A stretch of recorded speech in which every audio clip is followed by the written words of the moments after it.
Slavica je dizajnový obchod, ktorý zastrešuje vyše 100 slovenských a českých dizajnérov, ktorí tvoria väčšinu vecí ručne, alebo teda sú to také ručne robené limitovky alebo kusovky. Ja som z umeleckej rodiny, otec je violončelista, mama bývalá baletka a som sa asi v takom prostredí pohybovala a tej mojej duši to asi robilo dobre vždy. A tým pádom som sa nejak dostala aj potom v mladosti k nejakým dizajnérom.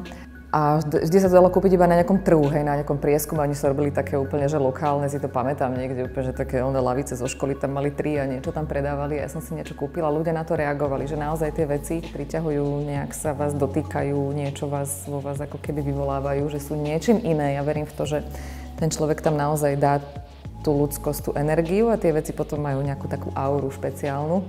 Ľudia sa pýtali, odkiaľ to mám, a tak som si hovorila, že tak raz asi musím založiť taký obchod, aby som hovorila, že nech si to dajú kúpiť ku mne. A Slavicu som zakladala pred 12 rokmi s tým, že som nevedela, či vydrží pol roka, rok, 2 roky, alebo ako dlho.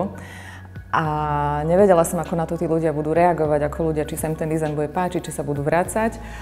A tým, že Slavica funguje už 12 rokov, tak je to pre mňa dôkazom, že tí ľudia naozaj ten dizajn majú radi, že sa im to páči, že sa vracajú a keď ho objavia a vlastne nájdú tú krásu v tých veciach a keď prídu prvýkrát, tak sú väčšinou dobré ohlasy na tie veci. Takže si myslím, že to povedomie sa zvyšuje aj hlavne vďaka takým obchodom, ako je Slavica a všetkým ostatným. Vďaka tým obchodom môže rásť to, nechcem povedať povedomie, ale vôbec ako keby majú tie veci priestor sa dostať bližšie k ľuďom.